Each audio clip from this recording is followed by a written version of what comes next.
This is the Quotations from Chairman Mao Zedong, also known as the Little Red Book.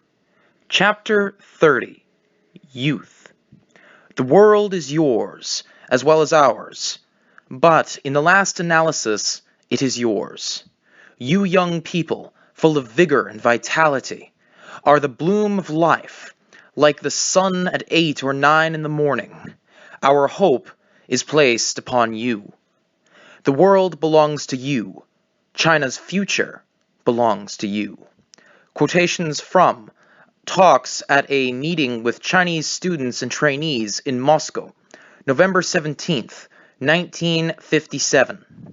We must help all of our young people to understand that ours is still a very poor country, that we cannot change this situation radically in a short period of time, and that only through the united efforts of our young generation and all of our people, working with their own hands, can China be made strong and prosperous within a period of several decades.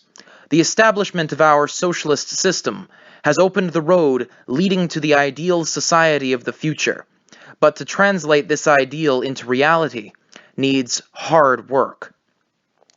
Quotation from On the Correct Handling of Contradictions Among the People, February 27th, 1957, First Pocket Edition, pages 44 and 45.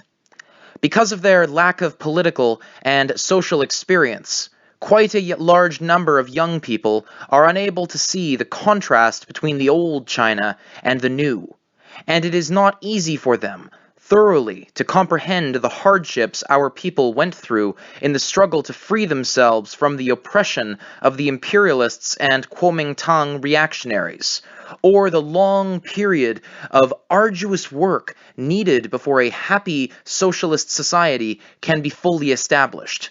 That is why we must constantly carry on lively and effective political education among the masses, and should always tell them the truth about the difficulties that crop up, and discuss with them how to surmount these difficulties. Ibid, page 63, which is to say this too comes from On the Correct Handling of Contradictions Among the People, circa February 27th, 1957. The young people are the most active and vital force in society. They are the most eager to learn and the least conservative in their thinking. This is especially so in the era of socialism. We hope that the local party organizations in various places will help the work with the youth league organizations and go into the question of bringing into full play the energy of our youth in particular. The party organizations should not treat them in the same way as everyone else and ignore their special characteristics. Of course, the young people should learn from the old and other adults, and should strive as much as possible to engage in all sorts of useful activities with their agreement. Quotation from An Introductory Note to a Youth Shock Brigade of the 9th Agricultural Producers Cooperative in Hisping Township, Chongshan County, circa 1955. The Socialist Upsurge in China's Countryside, Chinese edition, Volume 3. How should we judge whether a youth is a reactionary? How can we tell? There can only be one criterion, namely, whether or not he is willing to integrate himself with the broad masses of workers and peasants, and does so in practice.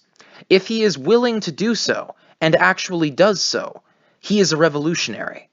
Otherwise, he is a non-revolutionary, or perhaps even a counter-revolutionary. If today he integrates himself with the masses of workers and peasants, then today he is a revolutionary. If tomorrow he ceases to do so, or turns round to oppress the common people, then he becomes a non-revolutionary or counter-revolutionary.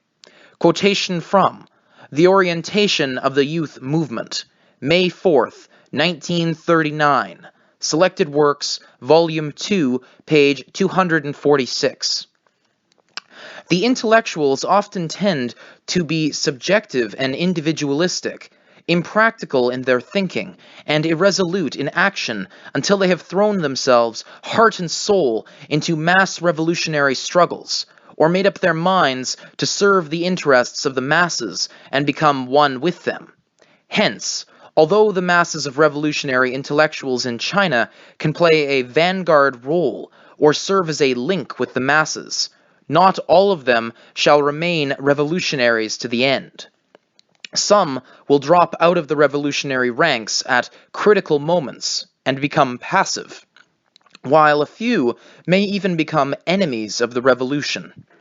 The intellectuals can overcome their shortcomings only in mass struggles over a long period of time.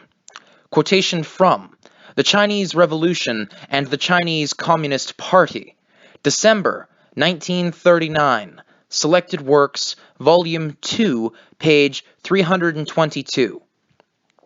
Apart from continuing to act in coordination with the party in its central task, the Youth League should do its own work to suit the special characteristics of youth. New China must care for her youth and show concern for the growth of the younger generation. Young people have to study and work, but they are at the age of physical growth. Therefore, full attention must be paid both to their work and study and to their recreation, sport, and rest. Quotation from Talks at the Reception for the Presidium?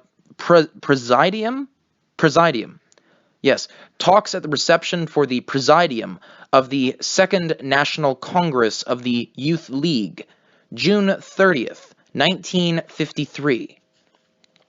This concludes Chapter 30. Chapter 31, Women, shall be enclosed in the following video of this series.